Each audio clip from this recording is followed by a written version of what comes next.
All right, now we just start. It's like weird because like you just start. Hi guys, welcome back to Elephants in the Room. I'm with We Three. Say hello to my new besties. We have been sitting in the park while I've been making them wait for me to set up this like fake podcast studio in a park. So I'm super happy to have them on.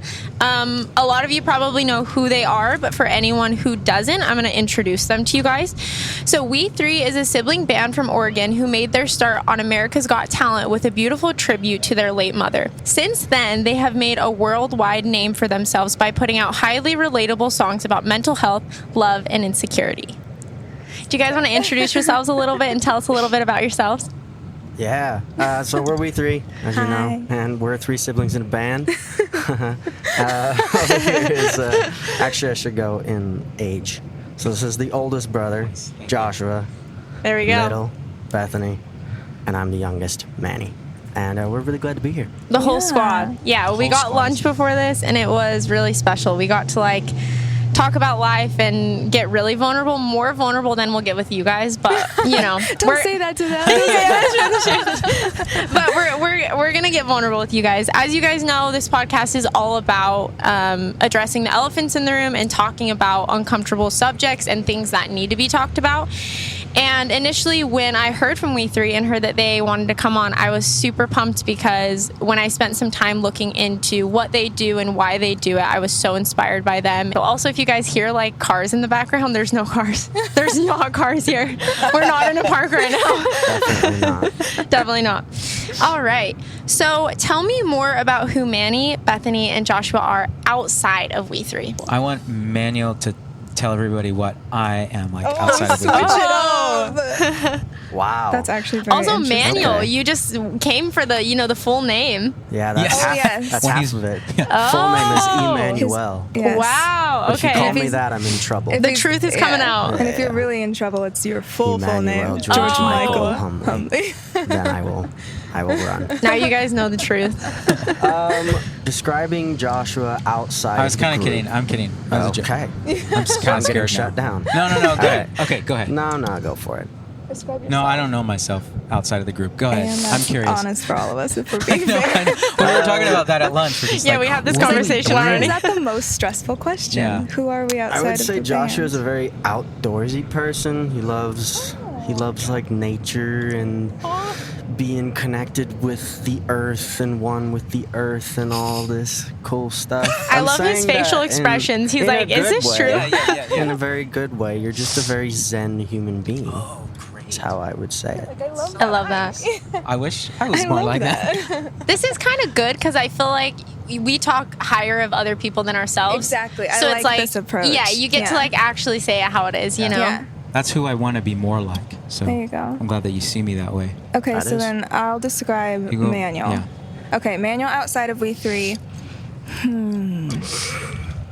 I actually think you enjoy a lot of activities.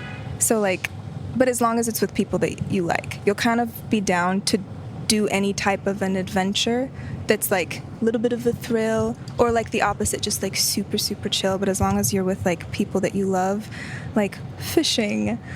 Like, you do a lot of fishing, which I don't think a lot of people know. I'm like, why didn't you answer your phone all day? He's like, oh, I was fishing. I'm like, okay. I definitely wouldn't have guessed that, but I respect it a lot.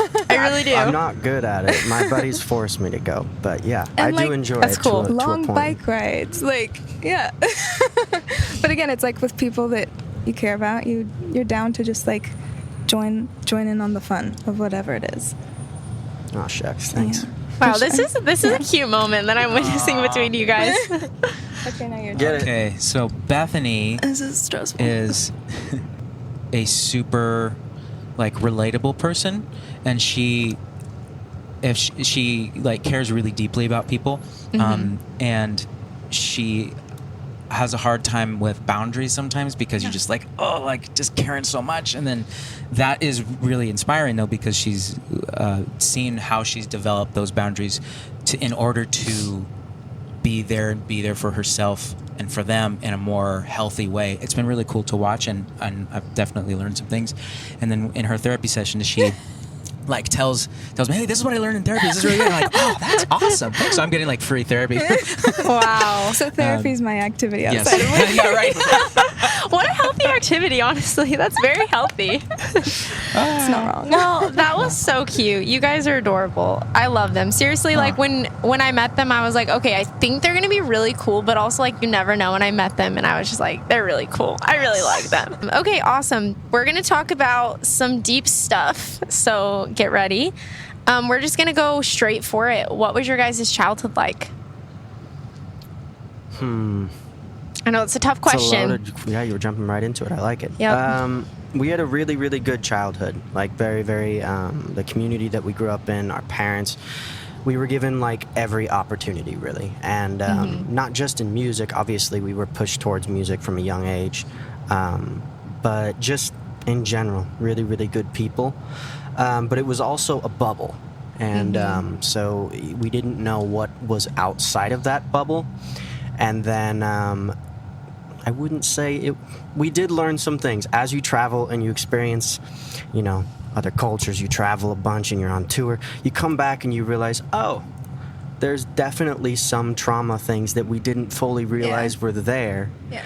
And it took us going out of it to realize that's why we do some of that. And so I don't know. You can add to it. Yeah, Like, it was a beautiful upbringing. Yeah. Well, I But- feel like for so many people, it's like, I mean, not for everybody. Genuinely, we had a beautiful childhood with two loving parents who were obsessed with us. And so, like, what more could you ask for? Right. And I think sometimes when you have all of that given to you, you think maybe I can't have had a bad experience at times, and you feel guilty for that. And I think coming full circle in some ways, there are just some things that, looking back, we have grown and we're different in a lot of ways, each of us individually. And yeah, I think, I mean, for us, we were very sheltered in some areas that I think there's just like long-term effects in some areas. I mean, we had a very religious upbringing, so that definitely has an effect on you. Also very open in the music world, which is really interesting. So like extremely like we got to listen to everything growing up, which is super interesting. But yeah, I think very, very close-minded in the religious world was a massive thing that I think we've kind of come full circle and have been able to start processing how we're slightly different in that way. And all of us different in different ways too. So But cool. Beautiful childhood, honestly. Yeah.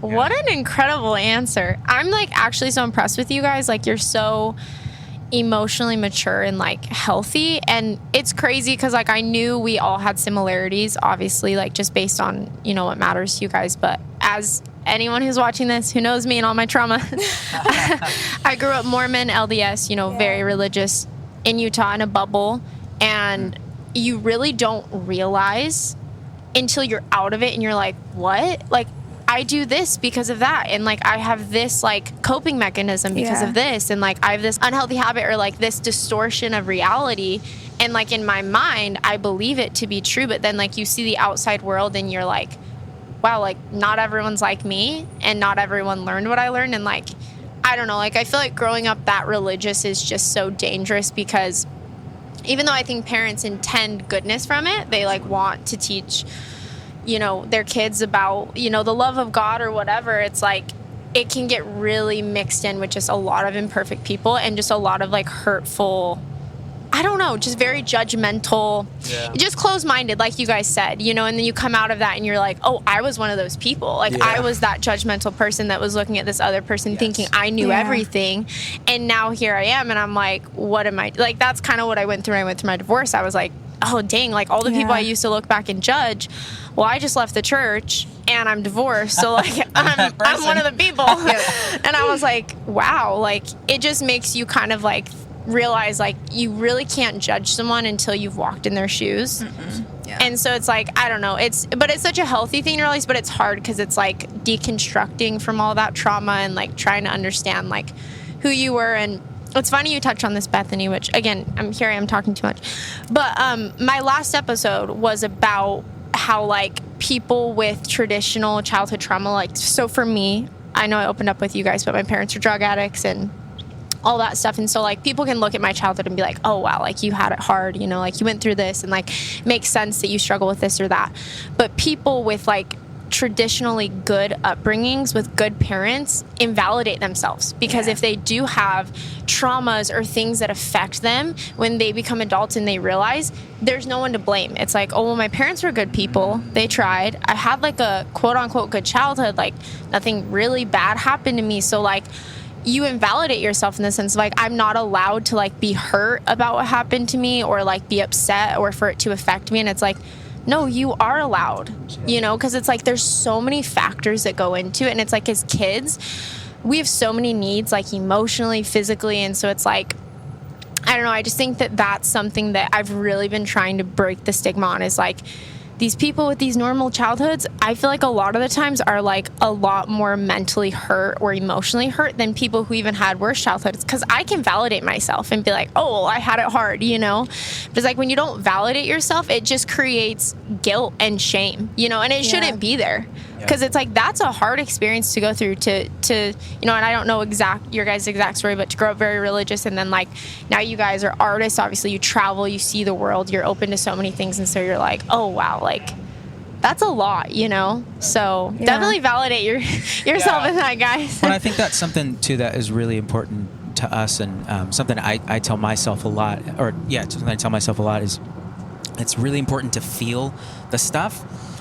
Because then once you feel it, then you can start dealing with it, and then I'm just realizing this is rhyming. Wow, this is kind of weird. Make a song out of this. I know, right? Write this down. Well, you start to feel it, and then you can begin to deal with it, and then hopefully start to heal. I really did not mean for that to rhyme. Sounds super cheesy now. So poetic. Yeah, but it's super important. But one of the hardest steps is like letting yourself feel those emotions. Absolutely. Even if you're not supposed to. I think that's really, that's one of the hardest steps, though. And I think that's something that all three of us have done in our own way. Totally. I think one of the most dangerous things about growing up in like a religious childhood is you don't feel like you can change. If your parents' expectation is they have failed you, if you were different than them, that's such a weird thing. That's such an odd trauma to have as you become an adult. Yeah. And that's been something that I think we've all kind of had to be like, no, we're going to be very different. We even did it with each other for a very long time. We all had to think the same way, and then slowly but surely we're all very, very, very different And I think people. we found freedom in the idea of being able to like love people better without having to like be on the same page. And I think that's the thing that got really exciting, where I don't know where I'm at like spiritually right now in so many ways, and I'm so okay with it because I know I can grow, and the people around me are going to love me regardless of where I'm at, rather than dependent on where I'm at. Yeah. So Saying I don't know is really, really powerful. Thing. Yeah, it is. So wonderful. It is. It's very humbling too, you know? You guys are like, this is just so crazy. I'm like, I feel like I'm talking to myself. Like, no, you guys have just had so many similar experiences, and just what you were saying, like, similarly with my siblings, we all grew up, you know, Mormon and in that bubble, and now we all believe completely different things. Like, we're all on very different spectrums. And so it's been interesting seeing us all deconstruct. None of us are Mormon anymore, but we're all like in different places, and like learning to love each other for where you're at, and being like, okay, we don't have to believe the same thing, and that's like cool. Like, it doesn't mean that, you know, it doesn't mean anything. And so I think that's just powerful, you know? And if you can do that in your own family, like, you can extend that to other people. And I love you said, Manny, too, about like when you can't put the blame on your parents. Or wait, what did you say? You were saying something about, gosh, it was so good. You were saying it was a different kind of trauma to have when you like, gosh, it's gonna like come to me. When they growing up where they have failed. Yes. You if you're different than them. That's so powerful. Yeah. Like, I think that's a flaw that sometimes parents have, is like, it's a pride thing. Yeah. And they like raise their kids up and they're like, okay, I did everything I could. And so like, if they don't believe the same thing as me, or if they go off the wayward path of what I believe is right, like, I'm a bad parent. What did I do wrong? And it's like, maybe it's not about you. No, you know? Sometimes it's actually giving your parent some advice in that. And I did this not too long ago, where you sit down with them and just say, you didn't fail anything. Hopefully you think I'm a good person. Right. And that's all that it comes down. It's like giving them permission to just be like, no, I did, everything's fine. And sometimes, you know, they deserve that as well. Totally. Because they're humans as well, who gone through what we have gone through. Right. And so I think understanding that is like, then when, for those of us who do become parents, like you can have grace on yourself then too, and not hopefully not carry on that weight. Totally. Of your child has to be perfect. 100%. That was a powerful little bit that we just had there. I think that's going to help a lot of people. That's very cool. So, how did you guys go from We Three on America's Got Talent to We Three now? How has that transition been? What does that look like for you guys? What has that meant to you? You had such a high moment. You kind of got pulled into it and it was like, bam, like a lot of pressure, a lot of eyes. And then it's like, who are you as a band? And then figuring that out with all the eyes on you is kind of interesting, So how has that been? And like, how would you guys represent yourself now versus then? It was tough. Not gonna lie. Like we didn't like. No, we didn't. At least I didn't. I won't speak for you guys. I did not like how we were portrayed on the show. It was these small town kids who didn't know anything, blah blah, which is true to a point, But it was just like, that's very true to a point. But that was like the selling point. And so we took it very seriously after the show to make sure that people knew that's not who we were. And they're going to get a much different thing we want to be. Say things less. Everything that we said on the show was very sugar-coated and it's TV. So I don't necessarily regret anything that we did at all. Yeah. But we just had to work really hard after to change it. And we may have gone a little too far and too quickly in some areas because we went through like a long period of time where we just were losing fans. And like it was a lot of that audience that, not that we didn't want, but that just, I don't think we were going to give them what they wanted. Right. And so we were losing a lot of people. And that was a depressing time for all of us because we wanted to be authentic. We didn't want to go do what we were doing on the show, but we also wanted to keep building a fan base. We couldn't be what we weren't. I wouldn't be doing it. Yeah. I still couldn't be. Yeah. Well, you can't carry on a fake persona. No. It's like, how long can you wear a mask? Yeah. No, so it was definitely worth it, but it's like anything, changing and having to lose friends, having to whatever it is, it's going to hurt at times, but usually just being true to yourself, as cheesy as that sounds, it really, really does end up paying off in the long run, and I think it has for our career, and hopefully we can continue to do it, but all the ins and outs of it. Well, I think like the transition part, like we went into the show with a lot of forethought of like, we want to have a song released with, there was so much of us still a part of our experience on the show. What got shown wasn't necessarily always, but like us throughout it, we stood strong in a lot of areas to just like remain authentic. We walked away proud of ourselves. I think we tried to put out music as the shows were airing, type of a thing. We had a record immediately when the show finished. We wanted to like just capitalize on the opportunity, but then just like use what we knew we could do and run with it. Yeah. And in a lot of ways that absolutely worked. And then there was a phase of like a lot of people from the show got a very specific perception of us, and the record was not in some ways in the way they expected. So we had to take that. I would say like the record right after we got off the show, I think they were like okay with. But I would say we really lost a lot of fans when we put out our song Sarah, which is such a powerful song. So that's so sad. I think that one freaked a lot of people out. It did. I mean, it freaked us out. Like we didn't know if we should put it out. But I remember when I had written the first two verses of Sarah, and then I showed it to you, and we were sitting there, and I remember you saying, "Oh yeah," and then maybe this third verse there'll be some like redemption and she lives, and I was like, no. Yeah. That's not reality. Like, I hope it is for some people, but I think we just need to be straight up. That's not the story that you knew you had to tell. That felt too sugar-coated and too, I wanted to shock some people and start shocking people. And I think that was a first step of kind of alienating some people, but then ironically, that's the song that helped us blow up on TikTok and find a whole new fan base. So cool. Even the thing that alienates people can also be the thing that brings people back and like finding a new group. Yeah. And that's where we're just like, okay, regardless of if stuff scares us at any point, as long as it feels right, the music will just guide us to wherever. Like, we just kind of continuously have trusted what music, how it starts, whatever ends up in the place where we all want it on the record. Those are the songs supposed to be there. Those are the songs that are supposed to go out. And then what happens after that isn't really our like, we have to just be authentic with what we want to put out. Absolutely. 100%. Wow.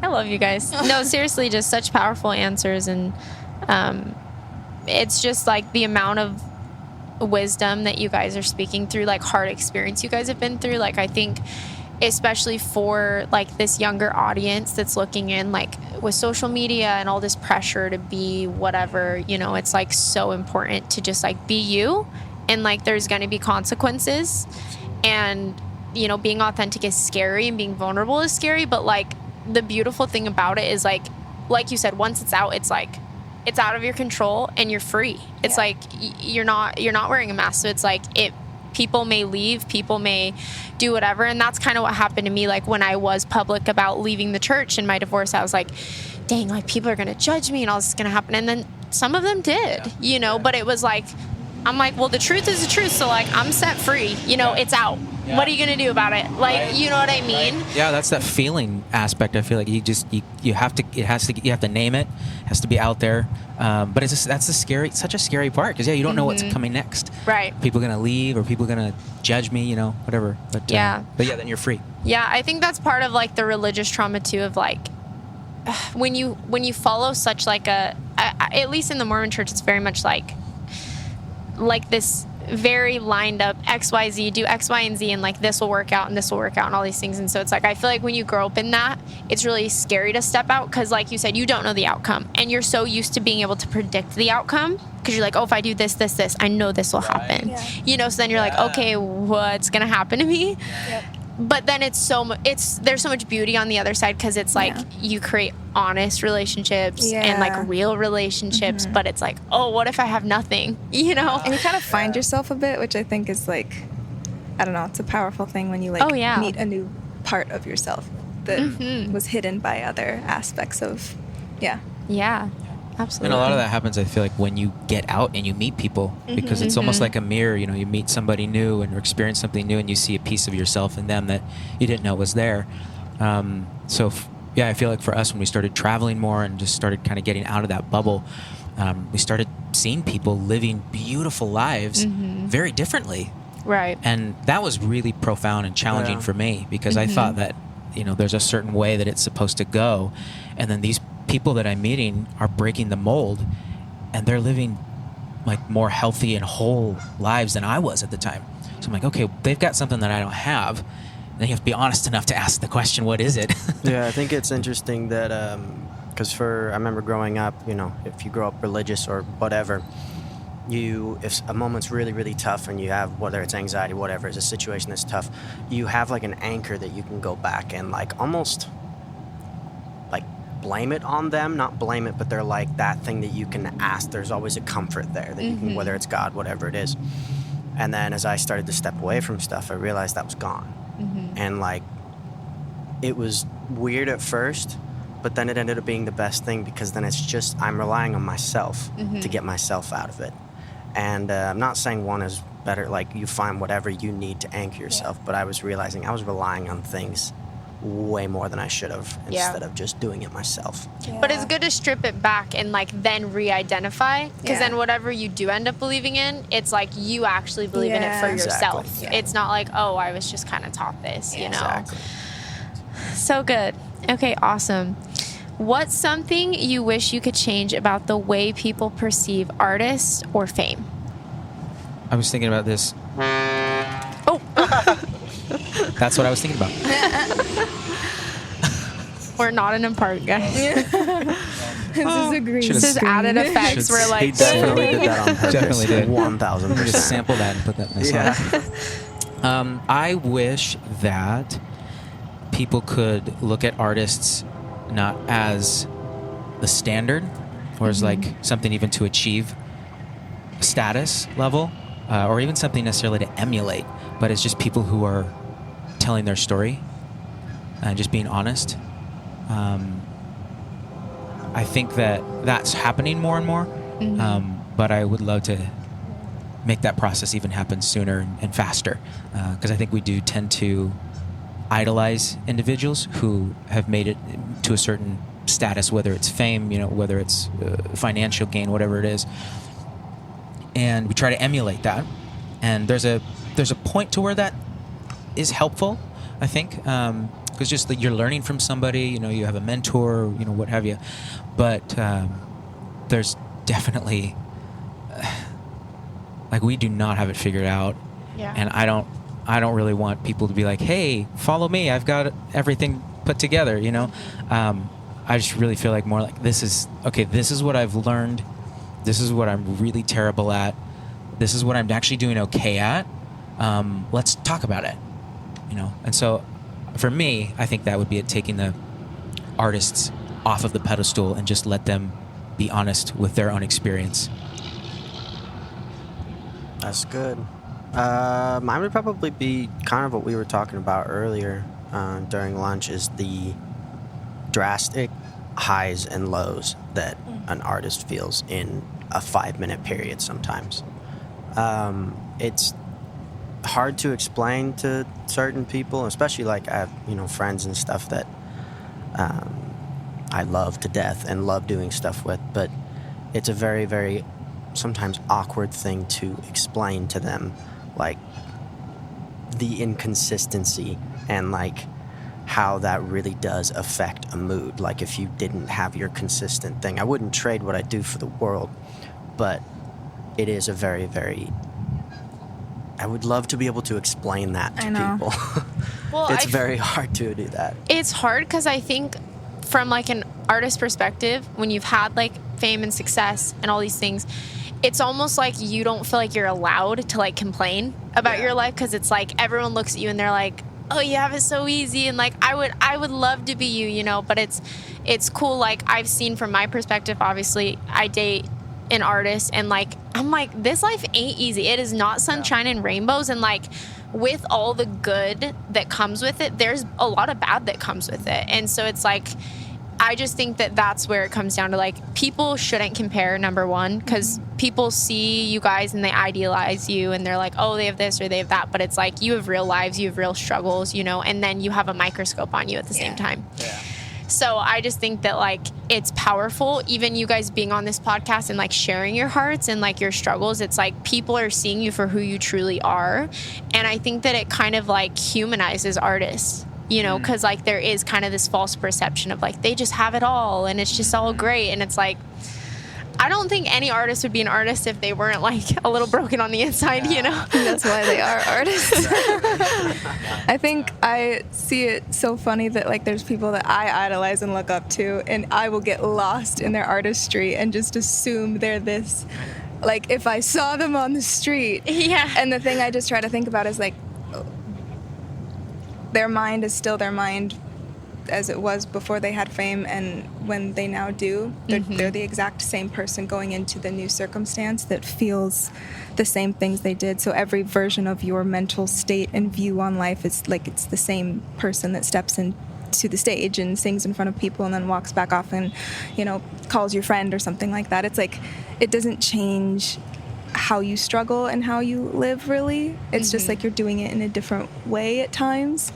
But yeah, so sometimes I'll picture them like living in just a very similar day to me, and I'm like, oh, that's just such a wild concept, because we just put them up there. Yeah. And just really normal. It's easy to do when you haven't, like, really been in it, or, like, for me, I've never been in it, but I've witnessed it on the other side. So it's like, yeah, you get starstruck and you idolize people, and then you meet them and you're like, oh, like, these are just real people with like real struggles. And like, I also am such a big believer on, like, someone's hard is like, okay, so like what we go through, like, we all like to judge, struggle and be like, oh, this person has it worse than this and this person has it worse than this. But like, I'm a huge believer in, like, whatever we go through is hard to us. Yeah. And so, like, for me, like, obviously, and I keep mentioning it, it's like my only story, okay? But, like, obviously I had a crazy childhood. I got divorced. I was, like, broken human, just really rough, And now I have this podcast, I quit my job. I have this like successful boyfriend who's cute, whatever. And so people look at me and they're like, oh man, she's living the life. And I'm like, you do not know what I'm facing. And also I would say that I struggled just as much as I did back then. Yeah, that's what's wild. As I do now. Yeah. But it's like whatever you're facing feels hard because it's like hard to you and it's what you're facing. So it's like even though, you know, maybe what I went through back then is like harder, I still feel like I struggle just as much. It's just different. And it's just like, you know, people don't, it's all perspective, you know? Yeah, a hard day is still just a hard day. Yes. Yeah. So this one, like, these questions might coincide a little bit. It's kind of up to you guys on how you want to answer it and, like, how comfortable you are. But we'll start with the easy one. What's the hardest thing you guys have been through as a band? I feel like letting each of us do what we're good at.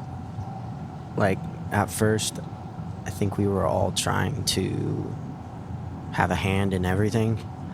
And that caused fights, caused jealousy, caused everything having to be equal, and it was just so stressful, when in reality, I was really bad at certain things, and there was no reason I needed to be doing it. And so once we were able to let some of our egos go and actually just let people be good at what they do and just hand that over, and not everything has to be equal, that was huge. And we were able to move as like a unit instead of just a bunch of people fighting for like a spotlight. I don't know if you would agree with that. I think I would, like, very much so band portion of it. Because obviously we've experienced hard things as siblings that are also in a band. But, like, in the band, I would say once we started, like, just, like, wanting the best for each other, regardless of if it kept us together or not, that's when things really started working even better. Yeah, because I do think starting out, there's jealousy, there's slight competition, there's, I mean, all the things as siblings, let alone be a trio. But yeah, I think, I don't know, there was like a switch where it was like we really wanted to do this, and the good parts were so good that I think we just had some perspective shifts and, yeah, started cheering each other on. Like, it took a while, though. Yeah. It really, really did. And there were a lot of other opinions and a lot of other things, people that we were taking advice from that we probably shouldn't have. But once we kind of stripped all that back and went, they really don't know anything about this. Yeah. We are the only people who can actually make these correct decisions. It got a lot better. But no, it was a couple years of actual hard, very, very difficult dynamics in the group. And he would always say that our relationships come before the band. So if anything would affect our relationships in regards to the band. Pissed me off. I know, but whenever now you said you're that. like, that's actually really good. That just like gave me some trauma. We love trauma on this podcast. We're all about it. Exactly. No, but you're right, though. Joshua, do you have anything to add to that? Just to piggyback off of that, when he's saying that we kind of did our own things and went in our own lanes, I think also when we allowed each of us to believe and just be individuals, especially as siblings, you know, you grow up the same way. We're very similarly, and so you have to believe the same way, you have to think the same way, a lot of these. So once we got to that point where we were able to just let each other be, I think that's when a lot of, like she's talking about, a lot of the freedom came, and now we were able to just appreciate each other for who we are. I mean, there's things that I do that he absolutely hates, and he still drives me nuts sometimes. But like these, and I'm not being sappy or like joking at all, like these are some of like my favorite humans, and I think that they're amazing, some of the most amazing people that I know. And I think you can do that even if you disagree with people. Yeah. So. Wow. That's nice. Thanks. You guys are sweet. And like genuinely, like for anyone who's listening, you guys know I'm real with you guys. I don't care.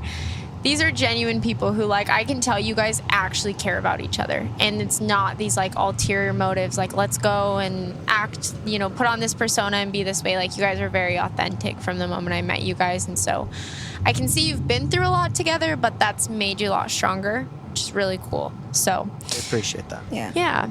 All right, this one's a little bit more delicate, so Bring it on. tread lightly. Also, can I just say Bethany's glowing? You're so beautiful. I keep looking at you, I'm like, she's so beautiful. I literally was thinking the same thing. Oh I was my like, gosh. you don't wear any makeup on your face Oh my but gosh. mascara, right? I'm a sweaty You're mess. a stunner. Oh my gosh. I literally at the airport, I was like, let me pop all the pimples on my head. Great. That was a great idea. Okay, so this is something, you guys kind of answer, how you want to, or if you don't really have an answer, that's okay. I just want this to be a space where, like, I don't know, I think it's really empowering to talk about these things, and sometimes there's not, you can't just like get on your Instagram story and be like, hey, like I went through this and like let me talk about it. It's like it's not the place to really expound. But I will say podcast listeners are very non-judgmental, loving people, because if someone's willing to listen to you talk for an hour, usually they're like pretty cool. Yeah. So you face a lot less judgment and like criticism on a podcast than you do like, on social media, I guess you could say. But if you're comfortable sharing, what's the hardest thing you've all been through in each of your personal lives? So It could be one thing, it could be Okay. two things, but I guess like in your own experience, like what's your thing that you went through that like just shook you and changed who you are and changed your perspective and like, put you at your rock bottom? I think we've all had some of those things. So if you're comfortable sharing, if not, that's okay. And I can start. Go, I've had the same one for a while, so Okay. I'm grateful that there hasn't been anything worse yet. Sure. But this could change tomorrow. We'll see. So as of now, the worst was definitely when Mom died, and it was. I mean, obviously that's just a traumatic experience for anybody. For me personally, what I was going through was and a lot of it came from that the negative parts of that religious background. Was I felt never like it was almost like I had created another person, and I wrote a song about this actually. I created another person that I was comparing myself to, and it was a version of myself that was like the all of the things that I felt like I should be. And entrepreneur, musician, composer, husband, brother, like all those things, and being just the absolute best. And I always fell short. Always fell short. And it got so, just so visceral and so real that it almost was like another person. And it was like they were constantly talking to me like, do that better, man. You suck. This is terrible. And that just got to such a terrible extent. It went so far where I really, it was just one of the lowest parts of my life for sure. And then Mom getting sick, and then she passes. And at that point, and I had these anxiety traits that I didn't know what they were. But I was very anxious, and I just didn't realize that's what it was. And so at that point as well, my body started telling me, hey, you have to figure this out. And these weird symptoms started coming out. I'm like, what is going on? And so all of these things kind of hit me at once. And then when Mom passed, that was just the floodgates open, and I didn't know what to do. I was like, something has to change. I don't know what I'm going to do. So I just started experimenting with different things, and that was actually that was the first time that I started meditating. And I know it's kind of a big word, but for me, what it simply meant at that time was to go into a quiet room and just I literally set my timer for 5 minutes and just like quieted my mind, didn't think about anything. And just really kind of reeled it back in. And anybody who's done any meditation, like they've gone through any type of teaching on it or any guided meditation, one of the things that they say is really helpful is don't try to push thoughts away, but allow them to come in and then just go out. It's kind of like watching traffic. Like, oh wait, no, there are no cars here. That's what I said at the beginning. No, Added effects. Green screen. Green screen, right?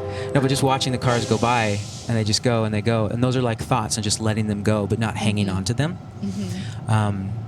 But I had to set my timer for 5 minutes, because if I didn't, that other person would be like, oh, you can go longer.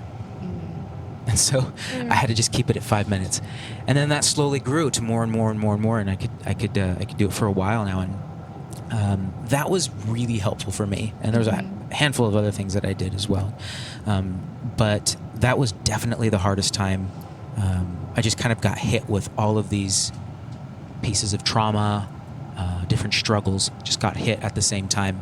And so definitely in a much better place now, and I'm super grateful for that. And I've learned a lot. And I think that's the thing about trauma that's interesting is it's an opportunity it can be an opportunity to grow.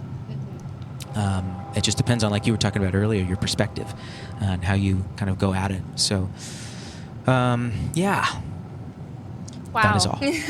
Thank you for sharing. It's scary to be vulnerable about that stuff, you know? And so like that's very brave of you. It's brave of you guys to come on here like and just be so open. And I mean, this obviously isn't like an interview podcast, you know? So I'll let you guys continue, but thank you for sharing. I was literally sitting there.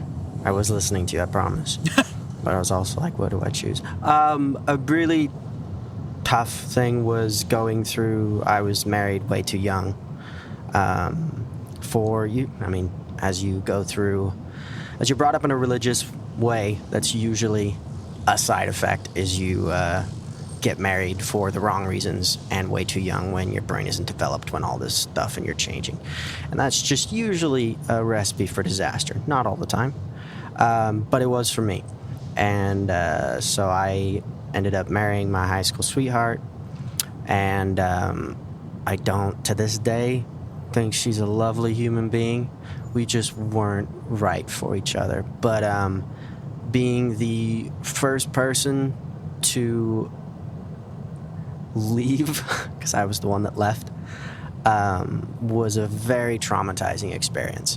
And just being surrounded by, not everybody, but a lot of people that were like, this is wrong, I can't believe you're doing this, or just like very passive aggressive ways of going around it. It was very, very traumatizing, but I know it was definitely worth it. As for both of us, it was definitely worth it.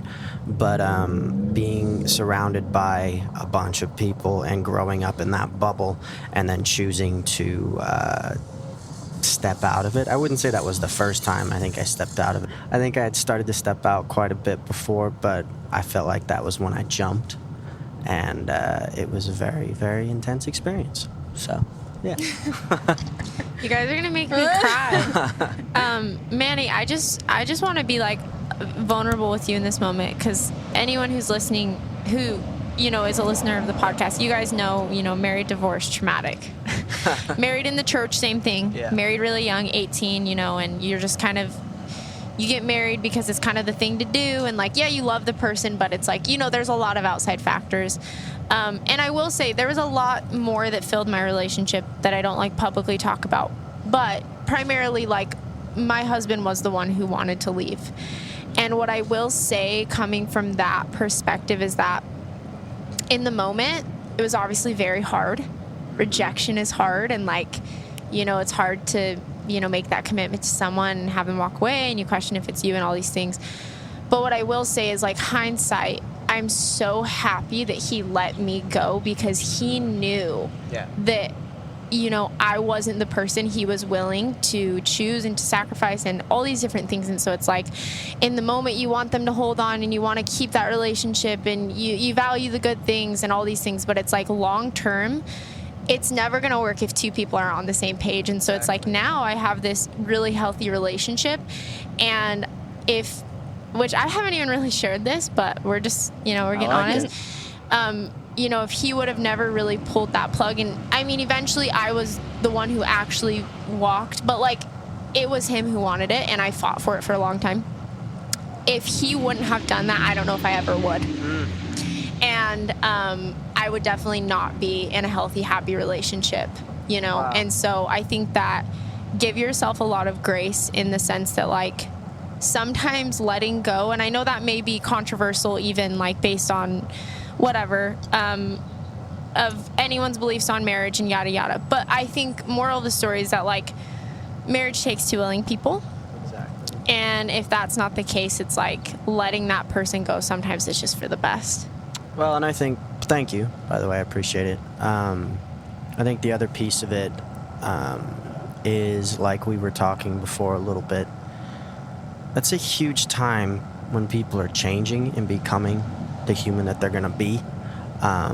And it's a very horrible time to be married to someone. Yeah. Like, not always. I'm not saying that across the board, but Yeah, not all a young marriage ends bad, no, but I'm not a good saying amount of that. it does. Yeah. No, there was a very specific thing that I remember. We had a conversation, and she said, "I miss the person that you used to be." Because I was growing, I was changing. And to me, that was like, oh, you're kind of done with it too. Like, we didn't split for a little while after that, but it was a very interesting, like, you're missing what this was. I can't be that anymore. So it was, She was holding on to, like, the idea of who she wanted you to be or who you were, you know? Exactly. Yeah, no, that makes sense. And that's not fair for you either, you know? Yeah. So it's just one of those things where it's like, I mean, me and Manny talked about this earlier, but like divorce is just one of those terrible things. Yeah. And I think regardless of the circumstances, even if someone was like inherently wrong or cheated or did whatever, I think regardless, it's extremely traumatic for both people. Mm-hmm. Extremely traumatic, and I wouldn't wish it on my worst enemy. No, traumatic, embarrassing, everything that you can possibly think of. Humbling. Yeah. Yes. But you find that person Yeah. that both people have to fight and be Yes. willing. So Thank look, you so there's- much for sharing Yeah, that, of though. course. Seriously. I know that's appreciate like it. takes a lot. Yeah, Trust me. no, I so appreciate that's going to help a lot of people. So that's very And special. I think I it's hope really so. cool that both of you are here now. Yeah. You've gone through all that, and it's like, Divorcees. we're still alive. Still we're kicking. still alive. Shining star on our chest. Yes. good job. We love it. Okay. it. So I feel like mine is a semi like hidden something where I can't like, you wouldn't look at me and think that I would. Yeah, it's not very visible, and I won't go into like specific details, but like I'm actually got married super young, 20, same thing. I'm actually celebrating 10 years of marriage tomorrow with him, which is kind of wild. We are completely different people than when we married, and I know a lot of people say that, but genuinely the change is the thing that took me to my lowest, because I wasn't raised in a way to be self-reliant or independent. I was raised in a way unintentionally to shut down the things that give me the most passion and like zest for life, and so realizing that for us to move forward at the period in our marriage that was very, very difficult, I had to decide that finding myself was worth losing him, and that I loved him so much that I knew that would be better for both of us. So there was a period of time, probably like a year and a half, where like I had resigned myself to losing him, and I pictured him in a life without me. For a long time, I pictured what I couldn't picture mine as much. I always pictured it alone for some reason, but like still happy. But I just had to like resign myself to, if that's the reality to find myself, then I have to be willing to do that. So it was more of a mental struggle that him and I were both going through. It ended happy because it genuinely brought us back together as new people that really just wanted to be together and wanted each other as we are now, and recognize the change that will continue to happen, and are like very much so here for it. But yeah, it was a period of time I didn't talk to anybody about it, because embarrassing is a word that I felt like I was like, yeah, no. And then, we made it. So I think people look and they're like, oh my God, 10 years. And I'm like, yeah, but two different people. Yeah. But yeah, a very interesting, very lonely time. But I wouldn't trade it for anything at this point. So. Wow. That's so powerful, Bethany, because that's something I feel like people don't talk about, is when like you really struggle within marriage, and like that concept of like, losing myself is worse than losing someone else.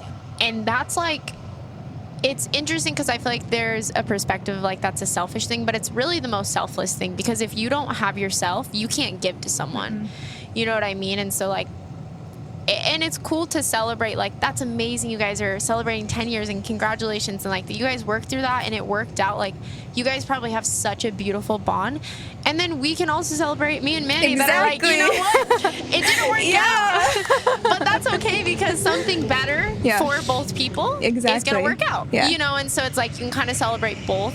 So that's such a cool perspective. I remember during that time too, I kind of felt bad because I could tell that I just took the leap and was like, just run, do it.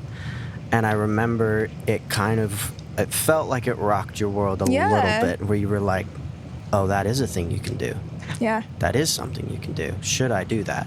It was obviously a very different situation. Yeah, but still, coming from where we came wasn't from, it didn't seem like a No. possibility. Yeah. Yeah, It, so. it kind of it puts it into perspective of like, oh, you can actually like leave a marriage. Yeah. Yeah. Because like you really don't think you can. No. And like, I mean, when you make the commitment, generally we all plan to keep it, right? We're Yeah. not like, oh yeah, I'm going to be in it. Yeah. You know? But you No. never, marriage is crazy, guys. Make sure. It does. Make sure it's the right one. Do your research on who you're. Be careful. No. Maybe- Be careful. Maybe wait like 25-ish, you know. So funny. Except for you guys. Great job. 10 out of 10. Yeah, I'm glad it worked out for you guys. I'm just kidding. I'm just kidding. I'm just kidding.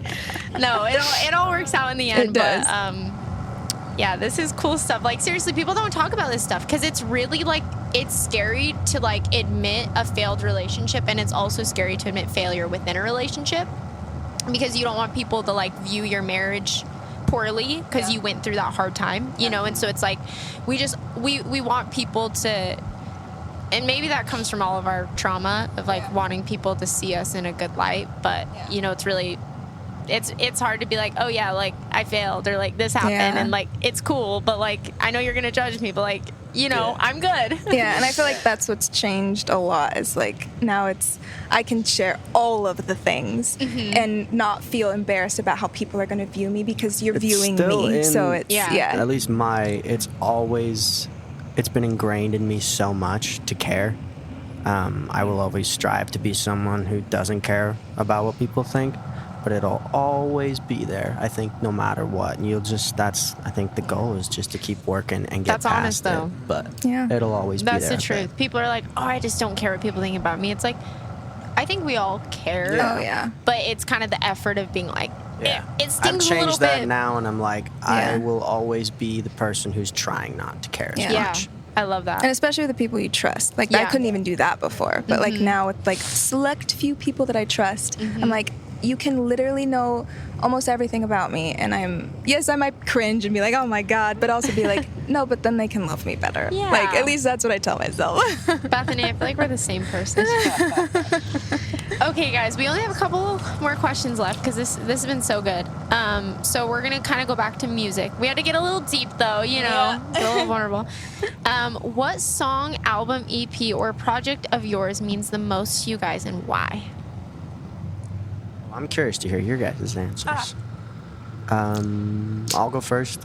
Our last album, Happy, would definitely be my favorite because some of the songs were written while I was married, going through a divorce, meeting new people. It's all through falling in and out of love. Like, I just almost get to watch the trauma and the whole thing just through these songs. And so it's, for me personally, like, as a writer, it's a very, very cool thing. I went back and listened to it the other day all the way through, and I was like, God damn, you're so dumb. You did some dumb-ass things, bud. But that's one of my favorites. I think for me, it's like the projects that are yet to come that in my brain, I'm just like, I'm so passionate and excited about it, which it sometimes can be bad because I'll be like, the other stuff, it isn't. We're already past that, which obviously are beautiful things to go back and I'm obsessed with. But yeah, I'm very much so excited about what is coming. Yay. Always. Yeah, man, I think I'm along the same lines as you. I don't know if I could pick one project or one song. Yeah, there is something about our very first project that I think was really special when coming out of AGT, and that one will always have a soft spot in my heart for sure. That whole project. But yeah, I am also really excited for what's to come too, and I think that there's a lot of, we're just becoming more and more, honest with ourselves and becoming more and more real learning more about ourselves. And that's just really exciting because I think that people are really cool. You know, like there's a lot going on in all of us. Not you guys, but other Other people. Boom, roasted. Boom. Now we're comfortable. I Yes, like exactly. it. Good. All right, Good. whatever. Touche. Very good. Very good. So anyway, you'll see what's to come. I love that. Okay. Now, I want to talk a little bit about your guys' latest single, In Therapy. It's actually, I think, my favorite song of your guys'. I think I know every word. Oh. I like kept listening to it. I was like, dang, this is like a bop and it's relatable and it's so raw. And so I wanted to talk a little bit about it. Obviously, your guys' manager kind of sent me over like a little bit of a description, but I was so impressed by the honesty of the insecurity within relationships, because I feel like that's not something that's talked about, especially, you know, with people who have relationship trauma like us, you know, all of us here, whatever.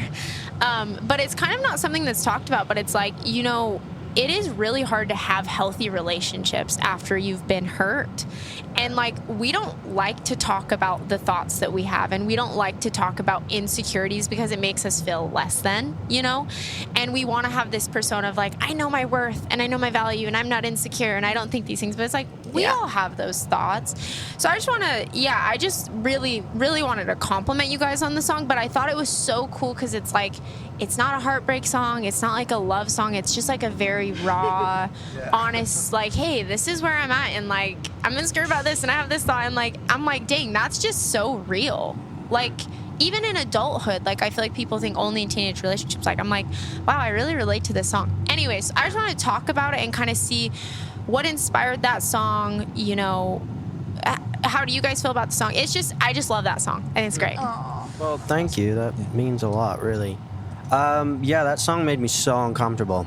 It, like, very, very uncomfortable. Because, like you said, I hate, like, the stuff that does go on in my head and everybody's head is usually really awkward, and you hate the fact that you think it, and it makes you feel even more insecure about the things you feel insecure about. So usually you don't really want to talk about it. So you put it in a song. Yeah. Yes. And tell everybody. And tell everybody. I tend to do that sometimes. But no, I, like it says, went to a 1975 concert with my girlfriend at that time.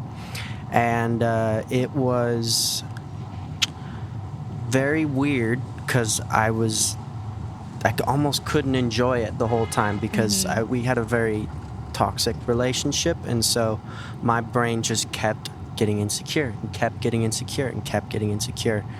And I got back and I was like, God, that was like the best experience and the worst experience of my life, and no one knows. Like, nobody knows that that's happening right now. Wow.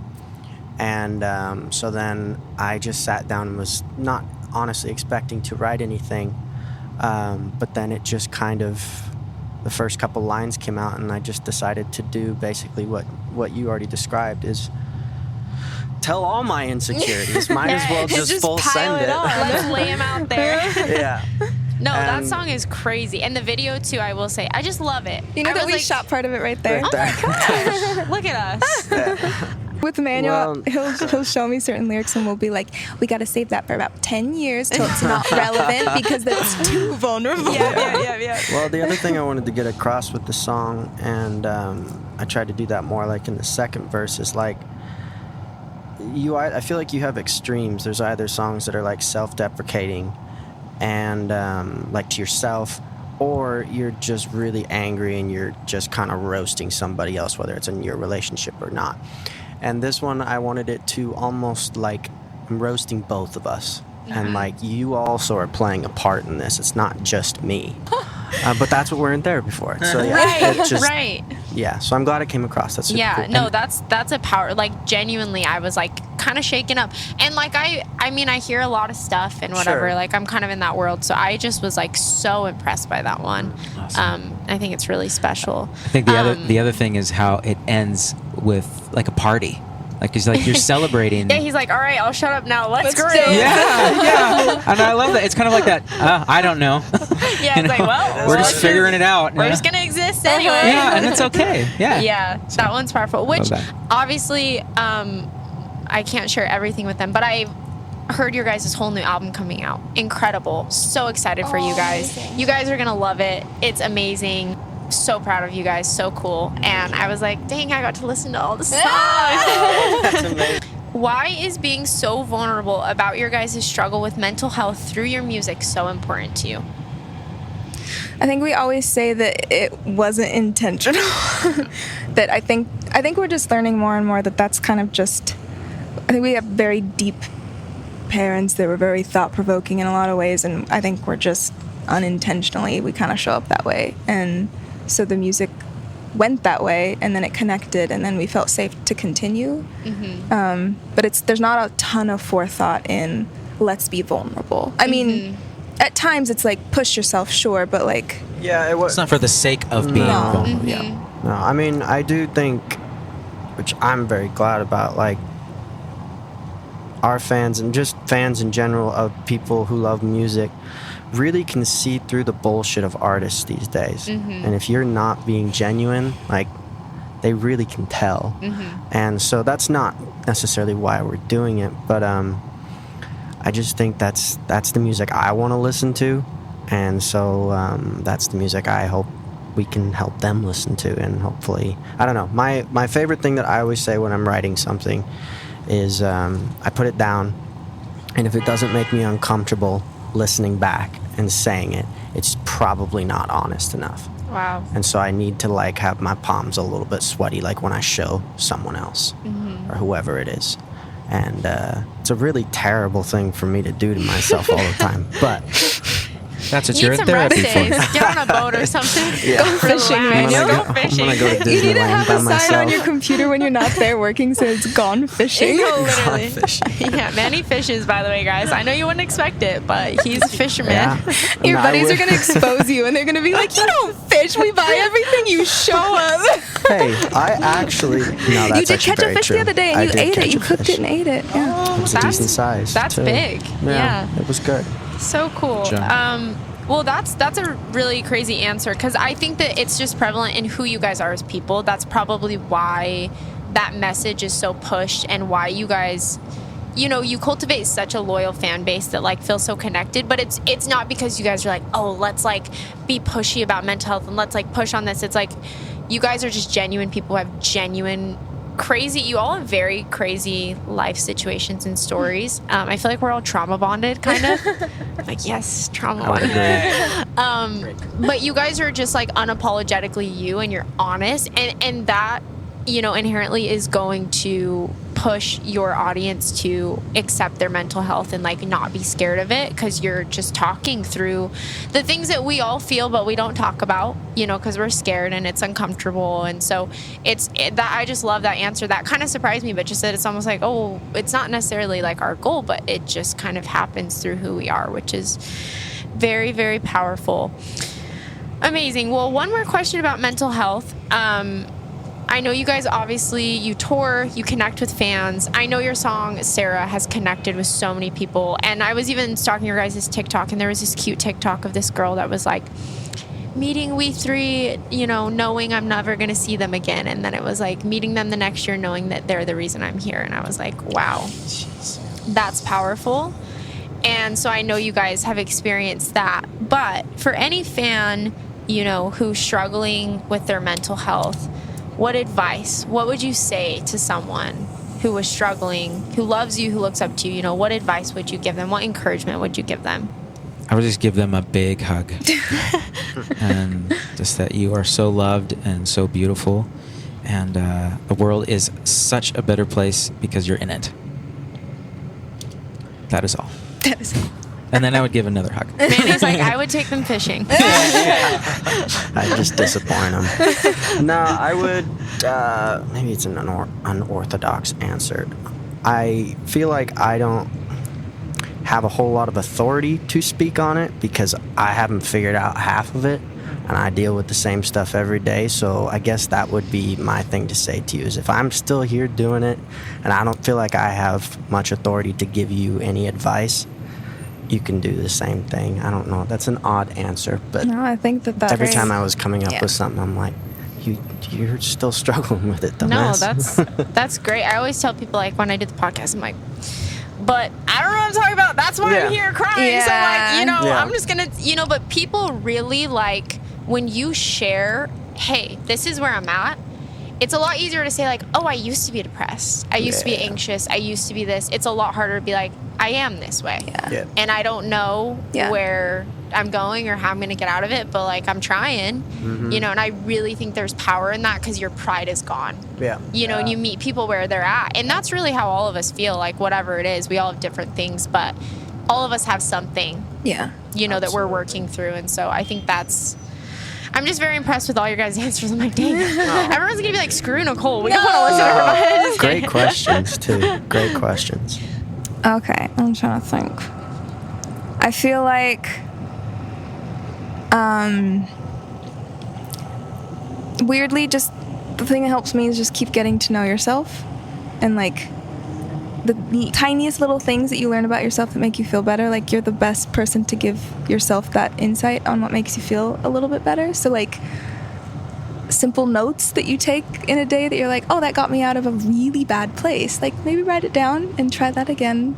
Just like simple things. Don't Just the take little on things. don't take on like, I have to get better. Instead, like, right now I want to feel better. What have I done that's worked? And try that. Yeah. But also that we love you so much.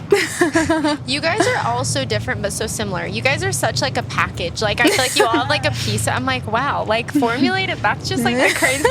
I'm like, this is like a therapy session for me. Amazing. Well, there's only 2 more questions, but one thing this is off the rails, but just like a quick PSA for anyone who's watching this, one thing I really try to talk about, because I feel like it's kind of frowned upon, is like going to therapy is cool. Like, there's nothing wrong with going to therapy, and I feel like people think, oh, if I go to therapy, there's something wrong with me. Or if you have, like, traditionally good parents, your parents, like, you don't need therapy. Why are you going to therapy? You know, and it's like, I'm like, everyone who's watching this, go to therapy. You all have things you need to work through. And therapy doesn't mean there's something wrong with us. It means that things have happened to us that have affected us. Yeah. And, you know, it's just working. So I just pretty much want you guys to, like, pretty much hype it up and be like, yeah, go to therapy, Go to everyone. therapy. It's terrifying, but it's great. Here's Manny It with is. the really I'm honest just answer. gonna be He's like, honest "Ugh." with, like, very terrifying. But I do think having, even if you don't think you have any problems, he agrees. He agrees. He's like, yes. Even if you don't think you have any problems, talking to someone who has no idea about your life or anything, and just getting a fresh opinion and, like, having someone, even if they're paid to care, like, it's pretty nice. It's so refreshing. Yeah. It's pretty nice. Yeah. No So- preconceived notions about Yeah. you. Like, you get Totally. to present yourself. But also find a good therapist, because, like, I've had bad ones. Absolutely. And then I've had, like, one that I, like, love. And it's just, you don't want someone who just sits there and is like, yeah. Cool. Yeah, makes sense how you feel. Like, no, you want someone who challenges you and, like, Absolutely. you know, really pushes you to kind of look inside yourself. So, And I feel like you know. Yes. Like you Yes. get in that space, and if it feels like a safe space, like a good space, because there's a difference. So you can be challenged and be uncomfortable, but that's very good. And then Right. there's times when you felt shut down, and like, okay, maybe not the best one. yeah, you're So- like, sorry, you're not the spouse for me. Just Yeah, kidding. right. You're not the therapist for me. Exactly. All right, now I'm just going to keep cracking these jokes. I like it. It's like you cope with joking, you know? Oh, yeah. He's the Do we king know? of that. He's holding back. Oh man, alive. Yeah, that's so funny. I'll bring him out next time. Well, this is really sad because this is the last question before we kind of close out. I know, boo. Boring. Thank you for coming all the way to see us. Oh by my the way. gosh. That's so sweet. I literally would do it for you guys The again. sky opened up for you it today. Yay. Really. Beautiful. And all the bikes and cars, they I came know. too. And the birds. They I sure know. did. Somebody was running by with their underwear too. That was Yeah, So they fun. were That was giving very me a fun. free show. Free They're show. Yeah. It's like- for it. She's Thank cute. you. She's divorced. Yeah. That was a good That's one. amazing. No, but really good questions too. Like, Thank you. we really appreciate it. We're Yeah. glad to be on here. No, I mean, you guys are amazing. The last question is really just an open space for you guys. Is there anything on your heart or your mind you'd like to share before we close out? Things we want to share. I feel like, I don't know, life's crazy, and it's been really crazy, and we are still here, and I think we're grateful to be doing what we're doing, and we have a lot of, I know we always say we have a lot of really exciting things coming up, but I think we genuinely have some of the most exciting things coming up. And She's not lying. I've listened to the album. Yeah, and like Incredible. album, Oh. there's so much happening. I think there's a lot of positive. Yeah, there's a new energy within us right New now. I'm era. gonna be all kind of like vibey, but like genuinely, I feel there's a new wave of energy in life coming, and I'm excited. I'm excited for you guys. Yeah. Yeah, I would agree with that. There's what I'm a new feeling. energy, but it Yeah. came from a lot of shit. Yes, it that- sure did. Life's it- been best crazy. things been do. wild. The best So- things do, though, you Yeah. know. That's true. And there will be more later, Yep. and so it's Yeah. I'm learning like the crazier it is and the more insane it is, like that's good, because it'd be boring. Yeah. Yeah. I don't. We're supposed to have crazy ass experiences Yeah. here, so Says the fisherman. No, I'm just kidding. I'm sorry. That was It's just fine. too good of an So true. opportunity. it's fine. Look. It's fine. Oh. What? I don't look like a fisherman? I mean, the tats, I guess. All the but ladies are gonna be like, "Is he fisherman?" You're gonna get all these like country girls. You're gonna that- send it to like Joshua. Be like, "Am I technically a fisherman?" And you're, He's gonna sorry, be Joshua, like, his "No." buddy Joshua, not this Yeah. Joshua. He'd be like, "No, bro, you're not." You're gonna Absolutely. get canceled on TikTok. He's gonna make like a whole series on it. Yeah, He's literally. tried. Oh my god. Wow. Yeah, Anyway, no. sorry. I'm Continue. not a fisherman. I do like to go fishing here and there. Well, I guess, Joshua, do you have anything you'd want to add? Anything on your heart that's just burning Anything in your on heart my that you have to heart? say? Anything burning in my heart. I would say that. He's like, let me think of something really good. No, I'm good. Perfect. Well, I'll just close it out by like, obviously, we kind of talked about your album a little bit, but you guys are going on tour. Let's talk about that. Where can we buy tickets? How can anyone who's watching this support you guys and what you're doing in this next era? Take it away. We3 Music everywhere. Tickets online. You can go to our socials. If you type in We3, we will pop up. We're going to be all over Europe and the UK in September, October, and November. The longest tour we've been on thus far. With our most favorite people in the entire world. So we're Love just them. so excited. And then our album drops July 21st. What's the album Yay. called? Love me. Aww. I honestly forgot for a second. You're like, You're like, wait, wait what? Love Me drops July 21st. It's incredible. And Thank you. We're So Very excited. special. We're so excited. I'm so excited for these guys, and for anyone listening who knows me, these are good people and they're worth supporting. And we will do this in like 2 years, Hell and we're yeah. gonna look back and we're gonna be like, all right, well, how have we grown? I What's love happened? that. Let's do all it, the for things. sure. But yeah, thank you guys so much for coming on. Thank you for being vulnerable with me and all the little elephants. I call them my little elephants. so cute. Love that. I love that. We love you guys, and I know they love you guys. And just thanks so much for being here. Like they said, follow them on all their socials. And if you'd like to support me, you can follow me on all my socials at Elephants in the Room. And you can also, do you guys have merch? Yeah, it's all on the website. Go buy their Yeah. merch too. Yeah. Yeah. Okay. Lots And of I'm gonna fun have stuff. merch too soon, so buy both of our merch. Sick. Hell yeah. Absolutely. All right, thanks so Awesome. much, guys. Well, I'll close Thank this you. out by asking what elephants are in your guys' room. My name is Nicole, and I will talk to you guys next week.